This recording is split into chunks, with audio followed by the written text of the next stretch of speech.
Muito bem, 10 horas e 51 minutos, já estão com a gente aqui nessa manhã de segunda-feira maravilhosa, aqui o James Brey, que é diretor da Escola Sagrado Coração de Jesus, escola escola estadual, né? A professora Jussara, que está aqui conosco também, e está aqui o Thales, né? Por que eles estão aqui? É porque a gente está lembrando nessa semana, mais especificamente no dia 10 de agosto, o dia de conscientização das altas habilidades e superdotação. O que são altas habilidades, o que é superdotação? Que é um caso aqui do Thales. A gente já vai explicar para você.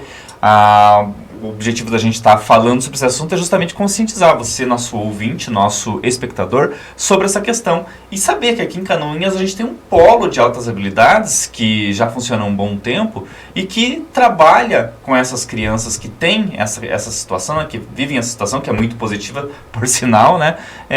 Tem onde tem um local onde eles conseguem aprender, né, onde eles conseguem compartilhar aquilo que eles sabem, né, e onde eles são tratados de uma maneira não exatamente diferente, mas da maneira adequada para, né, a condição deles. Né? Isso, professor James, começa contigo, seja bem-vindo. Bom dia, Dinei, bom dia aos amigos aí do Portal J+, prazer estar aqui, obrigado por nos receber. Para nós o mês de agosto é muito importante, além da lei municipal que corrobora com outras leis que colocam o agosto como a conscientização sobre a educação especial como um todo, né? As outras deficiências, transtornos, mas também com quem está acima da média, que são os alunos aí de altas habilidades, superdotação. Nós temos o polo lá na Escola Sagrado já há algum tempo, desde 2016, e a gente atende não só alunos da nossa escola, mas outros alunos da rede estadual. O Thales, por exemplo, ele é da Escola Cabral, né? Mas participa conosco lá do polo, porque são poucos polos no estado. A Jussara vai poder falar melhor ali, mas quando a gente começou, nós éramos apenas em 14 polos no estado, né, do estado. O município, por exemplo, de Canoinhas, não tem um polo para atender as crianças da rede municipal. Então, a gente tem algumas coisas para crescer ainda, como atendimento a essas crianças, mas já é uma iniciativa. O Estado de Santa Catarina já é um dos pioneiros no atendimento a essas crianças, apesar de que já é previsto isso desde a LDB, em 1996, mas demorou para ser olhado as crianças desse público-alvo, as crianças e adolescentes. Então, a importância de poder passar para a nossa comunidade é o trabalho que a gente faz, né? Como a Jussara vai poder explicar ali como que acontece essa triagem, né? De que forma que acontece, por que alguns estão, por que outros não estão. Também temos questão de vaga, não é todos que a gente consegue atender também, mas são direitos, né, que essas crianças, adolescentes e famílias têm de ter um atendimento para poder direcionar essas crianças e adolescentes, porque muitas vezes, né, não se tinha um atendimento a essas crianças, adolescentes superdotados, e às vezes, né, focava-se naquele que tinha transtorno, naquele que tem problema, né? Hoje esses merecem atenção, mas também esses que estão acima da média para poder... Essa diversificação da educação é muito boa, né, Jones? Né? O tempo que a gente era aluno, né, não tinha quase nada, né? Nada. Era a escola quadradona, lá daquele jeitinho. Hoje tem tantas formas de se educar, né? Se diversificou muito isso. Jussara, seja bem-vinda, obrigado por ter aceitado o nosso convite. Eu queria que você explicasse para os nossos amigos espectadores e ouvintes o que é altas habilidades, superdotação, qual que é o conceito, como que se encaixa uma criança nesse perfil? Tá. Bom dia, Dinei, bom dia aos ouvintes do J+, né? Então, hoje eu estou à frente, né, da coordenadoria, assessoria do Polo de Altas Habilidades do Sagrado, né? Então, o que são essas pessoas com altas habilidades? São aquelas pessoas que têm indicadores, que têm ali um nível mais elevado, né, um QI mais elevado, uma média, e também eles apresentam ali uma alta criatividade, um envolvimento maior com a tarefa, né? Então, são esses tipos de pessoas que a gente atende ali no polo. Né? Então, no caso, quando a gente fala na área educacional, são os nossos alunos que a gente atende ali. Hoje a gente atende na faixa de 20 alunos, podendo atender até 24 alunos no polo. Como o James falou, é o único polo que nós temos aqui no município de Canoinhas, né? Na região, na região, porque ele atende toda a CRE, toda a regional, né? Então é o único polo que a gente tem hoje aqui na nossa região. É bom dizer, né, Jussara, às vezes as pessoas podem pensar que são seres, né, totalmente diferentes, não tem nada de... São pessoas como todo mundo, né? Sim. Só que eles têm um desenvolvimento maior, me corrija se eu estiver errado, um desenvolvimento maior dentro da sala, um envolvimento maior com a disciplina que faz com que ele esteja em descompasso com os demais. Então, você não consegue atender aos anseios dele e dos demais que não estão no mesmo ritmo, né? E aí isso gera um descompasso dentro da sala. Logo, você tem que dar um tratamento diferenciado para não perder, não desperdiçar esse talento, né? E daí para os professores ali, essa questão da identificação, às vezes acaba se tornando um pouco complicado, né? Que não são todos os professores que tem ali uma habilitação dentro da educação especial, então fica bem complicado para você identificar, né? Então por isso que a gente acaba fazendo esse tipo de identificação. Mas você tem que comparar ali, no caso ali tem alunos ali do primeiro ano, aí você vai comparar com a faixa etária deles, né? E você vai ver aqueles alunos que se destacam mais, ou em uma área ou em outras áreas, porque às vezes o aluno ele pode ter uma alta habilidade numa área específica, ou lá na matemática, ou lá na língua portuguesa, como ele pode ter outras habilidades também, em várias áreas, né? E o que é mais difícil hoje da gente identificar ali é a questão de muitas vezes que a gente não tem no conteúdo da sala de aula ali, como, por exemplo, a área esportiva, a área artística, que daí envolve a dança, o canto, a música, as artes, diversos tipos de artes, né? Então, às vezes, aí se torna um pouquinho mais difícil, né? Essa área de conhecimento. Porque a parte cognitiva ali que o professor trabalha todo dia com o aluno é um pouquinho mais fácil dele identificar, porque aí ele vai fazer uma comparação com os seus colegas, com os pares, né? Quer dizer, ele não precisa ser bom em tudo. Não. Ele geralmente é bom em uma área, ou é a matemática, ou as ciências exatas, ou as humanas. Muitas vezes até, Ednei, ele pode até ter uma dificuldade em alguma outra área. E não significa que todo aluno que tem um QI elevado, acima da média, é um aluno de altas habilidades também, sabe? Então a gente tem que, hoje em dia é bem complicado, tem que usar vários mecanismos ali. Então a gente tem protocolos ali onde a gente vai fazer toda essa identificação, né? Onde você vai conversar com os pais, onde você vai conversar com o aluno, fazer testes com o professor da sala de aula. Assim mesmo ainda você, depois que ele entra para o polo, você faz uma avaliação contínua dele ainda. Esses testes são escritos? São escritos, a maioria das vezes são escritos. Às As vezes provas. ele já vem com o teste do QI, né? Que daí muitas vezes parte da família de buscar, né, essa alta habilidade, então às vezes ele vem com o teste do QI, mas só o teste do QI não é o suficiente para a gente poder fazer essa identificação. E como você disse, a pessoa pode ter um QI alto, mas ela não tem altas habilidades. Mas não tem altas habilidades. Mas daí o que viria a ser altas habilidades? As altas habilidades é, no caso ali, aquele aluno que é bom em muitas coisas ali. Dentro da sala de aula, por exemplo, na matemática, ele vai se destacar ali diante dos seus colegas dentro daquela área de matemática, o raciocínio, a rapidez, né, em desenvolver, às vezes, mentalmente, uma conta ali dentro da área de matemática, né? Então, ele tem que ter uma habilidade acima da média, a criatividade, que eu te falei ali também, e aquele envolvimento com a tarefa. Até a Então, iniciativa não é mesmo. só a habilidade acima da média, né? Então, são outros fatores também que vai identificar. Tem a iniciativa, quer dizer, ele tem aquela habilidade e ele coloca aquilo em prática de uma maneira funcional. A curiosidade também, né? Então, aquele aluno que é bastante curioso e que vai e busca por si próprio, né, desenvolver aquela atividade. Então, são vários fatores ali que a gente tem que identificar, né, no aluno. O Thales é um aluno que desenvolve altas habilidades, está no polo, né? E já dentro dessa nossa conversa aqui, Thales, eu te pergunto, qual é a área que você mais se dá bem, que você mais se sente bem e onde você desenvolve melhor? Matemática e artes. Matemática e artes. Artes, o que exatamente em artes você gosta mais, que você faz melhor? Desenho e pintura. Em matemática, sim, eu sou bastante bom em conta de divisão, de multiplicação, essas coisas assim. Eu me destaco bastante. Desde quando você começou a ver que você gostava mesmo da matemática? Já de pequenininho? Desde que eu entrei pra escola, né, no primeiro ano, eu sempre gostei, porque eu achei um pouco fácil a matéria de matemática. Nossa, eu achava super difícil. Thales, você tá com quantos anos agora? Eu tenho 12 anos. 12 anos. Tem gente que diz que a matemática tem muito a ver com a história, de você entender, né, quando que surgiu a matemática, como que surgiu, para que ela serve e tal. Você já chegou aí nessas pontas da história e tal, ou você gosta dos números mesmo? Eu gosto dos números mesmo. Essa parte aí da história ainda não cheguei. Então ele vai gostar mais ainda quando ele chegar, certo? Né? Lá na escola, lá no polo de altas habilidades, como é que funciona, Thales? Você consegue explicar pra gente o que é diferente da escola normal lá?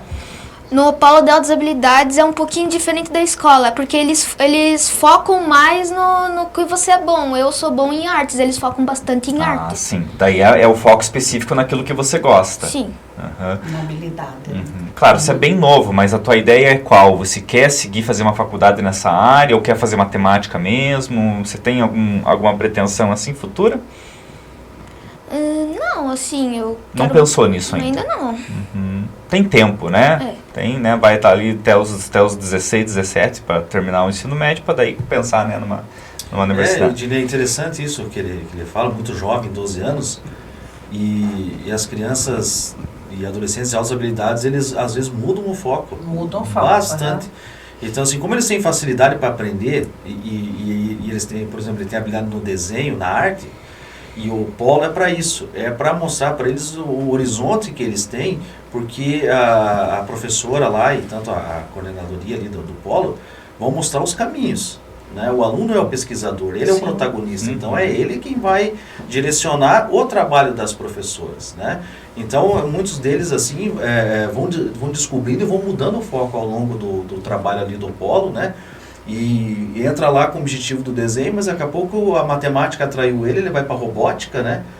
Basta chegar alguém que às vezes é convidado pela coordenadoria ali do polo, pela Jussara, que mostra lá a parte de robótica, que não tinha nada a ver com o que o Thales, por exemplo, queria, mas ele gostou tanto daquilo, como eles têm habilidade e entra na matemática, entra na arte também, e ele desenvolve lá e daqui a pouco... Que tem coisas que ele nem conhece ainda, exatamente. Que ele vai conhecer ainda. Eles são muito assim de pesquisar situações ligadas à ciência, às ciências naturais, né? Então, claro que cada um é de um jeito lá e tem uma habilidade, mas muitos deles, né, Jussara, gostam de pesquisar muito, o tempo todo na internet, ligado, pesquisando, e assim até é interessante de ver que eles usam o recurso da internet diferente da maioria dos outros, né? Que os outros estão mais ligados no TikTok, no Instagram, rede social, enfim. E eles focam na pesquisa mesmo. Estão querendo um computador toda hora, um tablet toda hora para buscar alguma coisa do que o professor falou na sala. Muitos deles me procuram lá, às vezes assim... São um desafio para o professor também, né? Bastante. O professor está falando lá dos dinossauros e tal, daqui a pouco eles estão lá embaixo, diretor, dá para ir no laboratório, o que você quer? Ah, eu quero pesquisar agora, senão eu vou esquecer o que ele me falou da aula, eu quero ver se é verdade o que ele falou, e eles são assim. É a curiosidade, né?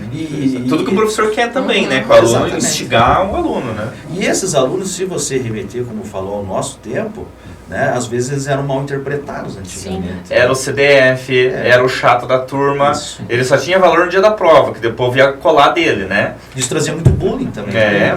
Tinha bullying, porque daí era o chato da Ele turma, já se né? identificou. Não é? Tem uns que só te procuram no dia da prova, né? Eu sei como é que é, eu conheço. Não que eu fosse o que ia procurar os outros, né? Mas é importante essa parte que o James fala ali também, porque a gente tem muitos alunos que não são identificados, às vezes eles vão lá na fase adulta, daí que eles conseguem, eles mesmos, por si próprios, muitas vezes acabam se identificando, né? Daí vão buscar ajuda. Então tem aquela questão ali da ansiedade, da frustração, que acaba gerando em torno desses alunos, porque eles não são trabalhados, né? Sim, a própria escola pode frustrar uma carreira promissora, pode limitar aquele aluno, com certeza. E daí, como a gente sabe que no Brasil ali, 5%, aproximadamente 5% da população tem altas habilidades. E mais ou menos de 1% que são identificados desses 5%. O Show do Milhão mostra isso bem presente, né? Então, muitos ficam né, invisíveis, né, não são identificados, e ali vem essa questão da frustração, no esporte também, ansiedade. eles sofrem muito no esporte, porque como eles, às vezes têm, às vezes não sempre, eles têm habilidade naquela... Vamos pegar o Gustavo Kirten, né, o Guga Kirten, ele foi reconhecido com altas habilidades no que ele fazia. Então a coordenação motora dele, aquela raquete era a extensão do braço dele, era ele. Então é a mesma coisa se fosse a mão dele.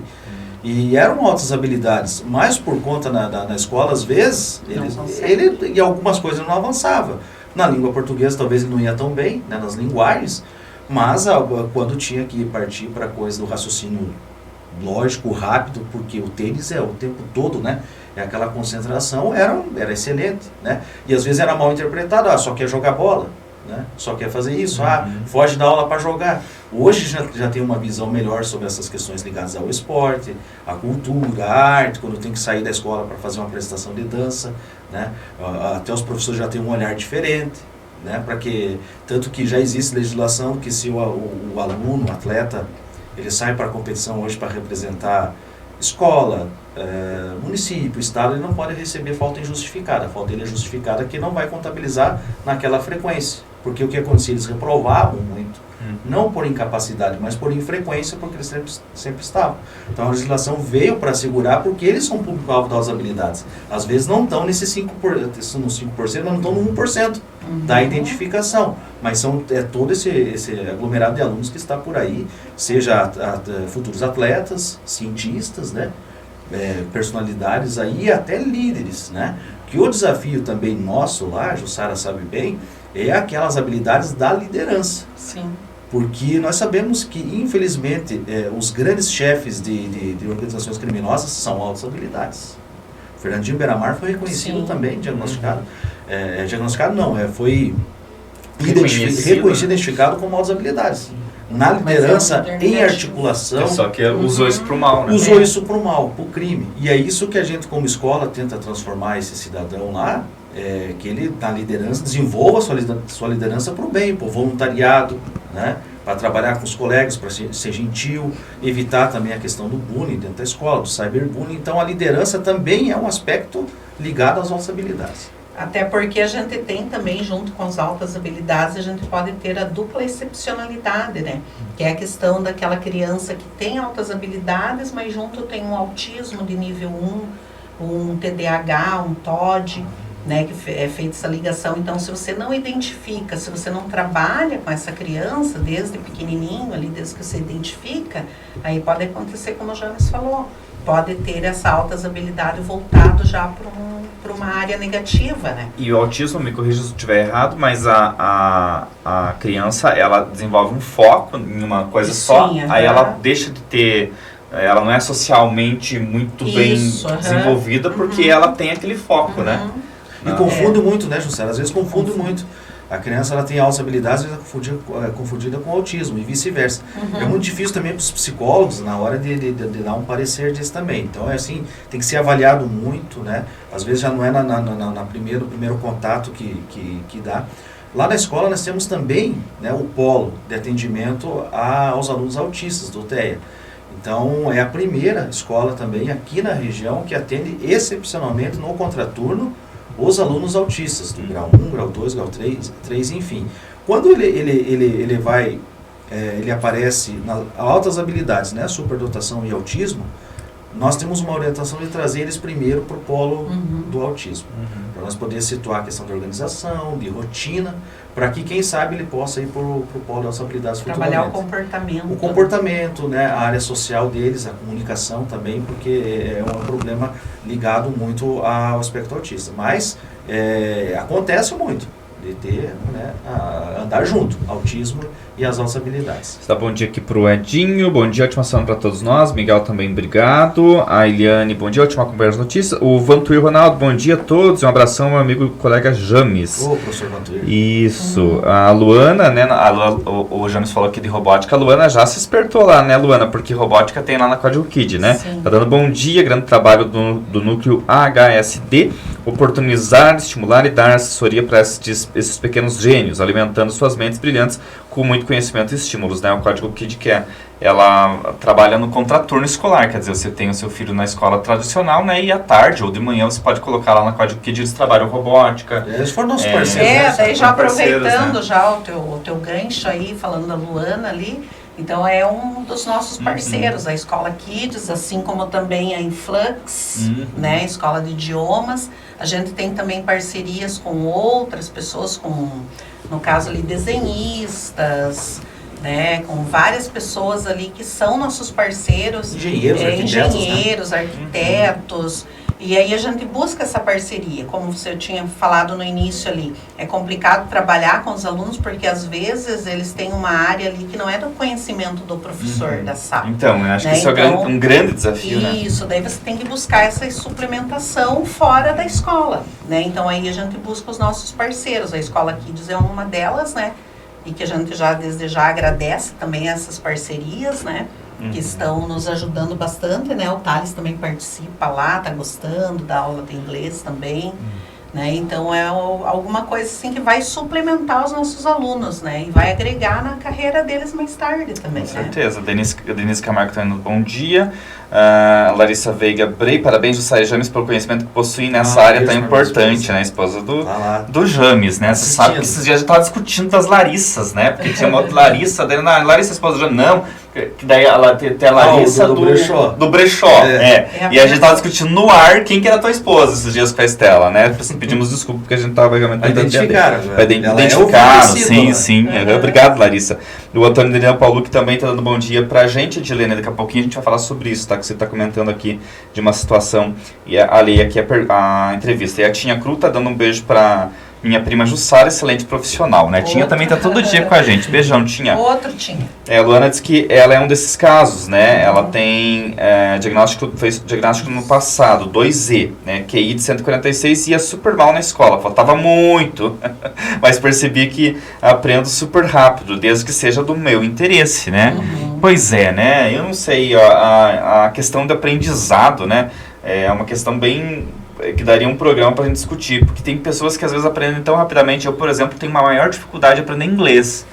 Eu já cheguei à conclusão, talvez é uma conclusão apressada da minha parte, que eu tenho realmente uma grande dificuldade em aprender línguas, né? E tem gente que aprende 5 línguas, 6 línguas, fala de boa, fala e se desenvolve de um jeito que é incrível, né? Não que a gente não consiga, a gente consegue aprender, mas todo mundo conseguiria, mas a gente sofre muito em determinada situação. Sofre muito, exatamente.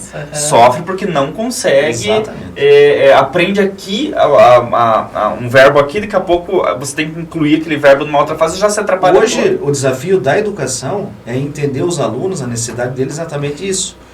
Porque são várias ferramentas para avaliar, para ensinar, porque cada um aprende de um jeito. Alguns aprendem no visual, precisa mostrar um desenho para entender, para interpretar. Outros só ouvindo, outros lendo.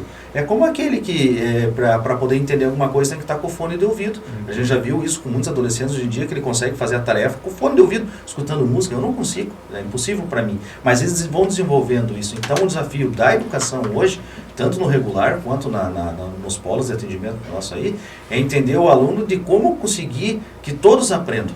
Né? De uma forma linear, isso é muito difícil, a diversidade, inclusive há várias orientações da Secretaria de Educação que é para entender realmente a diversidade.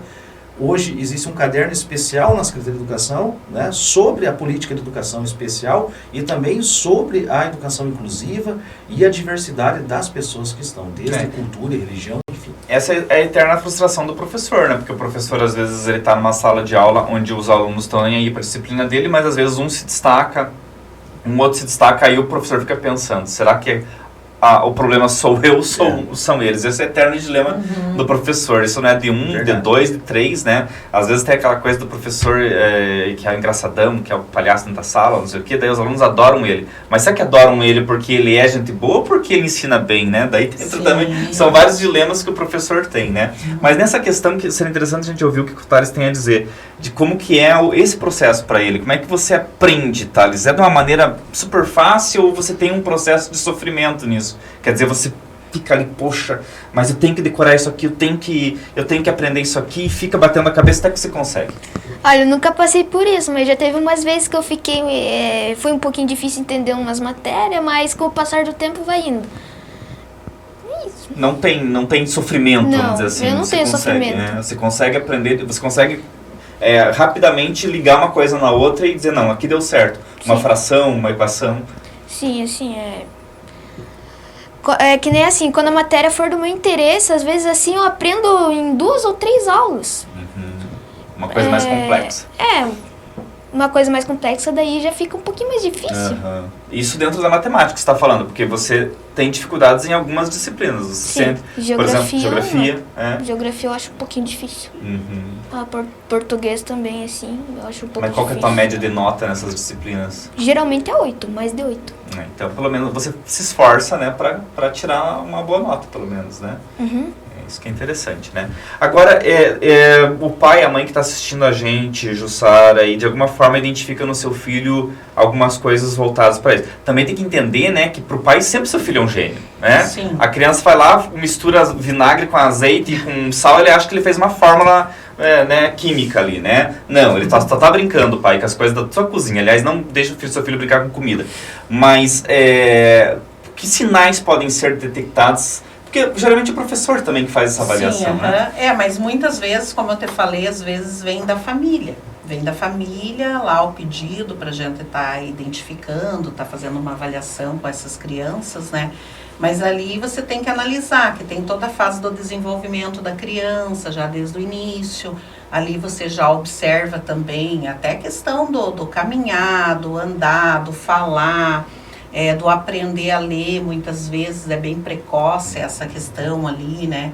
Dele se interessar por várias coisas, a curiosidade, a rapidez ali do pensamento. Então, tudo isso os pais já podem começar a observar, né? Desde o início, ali, desde a fase do desenvolvimento dessa criança, e vai observando durante ao longo do tempo, né? Do período, porque eu acho mais, assim, cauteloso a gente começar a observar ali do primeiro, segundo ano, onde ele já entrou na escola também. Aí você já consegue ter uma visão um pouquinho maior ali. E também tem uma segunda opinião, que é da professora. Sim, com certeza. Daí muitos, às vezes, querem já desde o início ali, não, meu filho já tem altas habilidades, porque, né, como você falou, acontece às vezes muito isso? muitas vezes, né. E às vezes a gente bate ali e diz, não, pai, vamos avaliar, até já aconteceu ali na escola também, da gente tá identificando, tá fazendo todos os protocolos, aplicando todos os testes ali, e realmente viu que não era tudo aquilo, né? Então vamos ser um pouquinho mais cauteloso, vamos esperar, vamos aguardar, talvez, às vezes é muito cedo, né? Já entra às vezes no primeiro ano e já quer que a criança já seja, né, uma criança, né? Sim, tem é aquela também. Que a expectativa da aprendizagem seria com 15 anos, ela com 10 anos já vem. Uhum. Mas quando chegar os outros chegarem a 20 anos de idade, eles vão estar no mesmo patamar. Mesmo patamar. Né? Uhum. Que entende-se que o cérebro até os 26 anos ele continua, né, absorvendo ensinamentos, enfim. E aí, essa parte neurológica, até as parcerias que a gente fez com neurocientistas. Sim, nós temos também, né, com a Neuro, com a Fabiana Lute, que inclusive é minha prima, né? Um abração para ela. Porque a gente passa também. essas informações para os pais, entender também. A nossa função lá é conscientizar os nossos pais de todas as outras escolas, né, com o trabalho de quem entende. Então, por isso que a gente fez, né, uma palestra lá com a neurocientista, com a Fabiana Lúdica, e faz geralmente para ela passar essa situação, para entender um pouquinho também do cérebro, do funcionamento, da parte neurológica, de como acontece, né, que às vezes você acaba atropelando alguma situação, tanto que o Estado ele orienta muitas vezes que a gente aguarde, pelo menos até o 4º ano, 5º ano, para inserir essas crianças quando a identificação vem da escola, para a gente não errar. Muitas vezes vem a indicação de neuro mesmo. Aí a gente respeita a opinião médica porque vem do neurologista, após várias triagens, enfim. E aí ele já coloca, tem um QI de 135, que já é considerado um QI muito alto, né? Ali a Luana falou que o dela é 146, nossa, é Einstein. Altíssimo. Einstein tinha isso, então a Luana, mostra a capacidade de aprender, de buscar e como sofria na escola. Então a gente tentar trazer para a comunidade isso, não é uma coisa que a gente vai conseguir ter excelência hoje, é uma situação que vai ainda muitos anos para a gente estabelecer as habilidades dentro da educação especial, O que já se passou com as crianças surdas, que foi a primeira dificuldade das escolas, né? Receber as crianças surdas no passado, as crianças cegas, e hoje, apesar das dificuldades, ainda a gente já consegue ter, porque você já vem trabalhando com a experiência já de muitos anos, já tem literatura maior para isso, né? E as habilidades do Brasil ainda ele capenga nisso. Rapidinho, que a gente faz o nosso tempo, a Poliana está perguntando se é possível fazer o diagnóstico de altas habilidades com adultos. Se existe algo nesse sentido. Sim, sim. É o mesmo processo. Sim, é o mesmo processo. No caso ali, o adulto pode procurar um clínico, né? Um médico já, um psicólogo, clínico ali para fazer, né? Tem os testes específicos já para fazer com eles. Obrigado, Poli. Um beijo para você. E o Edinho está comentando aqui, Ednei, você nunca teve aula com a professora Balbina, era brava, aprendia meio na marca. Ela era professora de geografia, né? Lá do Castelo Branco, né? Eu não achava que a Balbina era brava. A Balbina... É exigente. A Balbina é Grechechin, né? Acho que é isso, né? Era Grechechin sobre o nome dela, né? Bom, queria agradecer imensamente a participação de vocês hoje no programa, o pessoal que participou bastante, e é um assunto super interessante, e a gente tem que dar essa publicização, né? Publicização para o assunto, porque é é um orgulho também para nós, né? Já são canoinhenses aqui, né? Deixa eu até mandar um abraço para Dilson, que é Dilson, né? O pai do Thales está aqui assistindo também a entrevista, né? Um orgulho não só para os pais, mas para a gente também.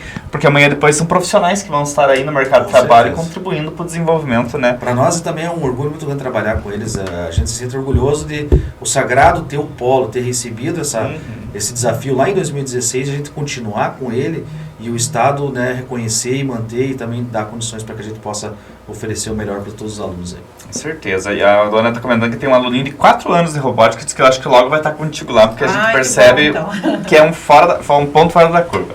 Deixar espaço para você se despedir e agradecer a tua presença também, Gisela. Então eu que agradeço, né, Ednei, pela oportunidade de a gente poder estar divulgando um pouquinho do nosso trabalho, né, e lembrando que agora mês de agosto é o mês da conscientização, né, da superdotação.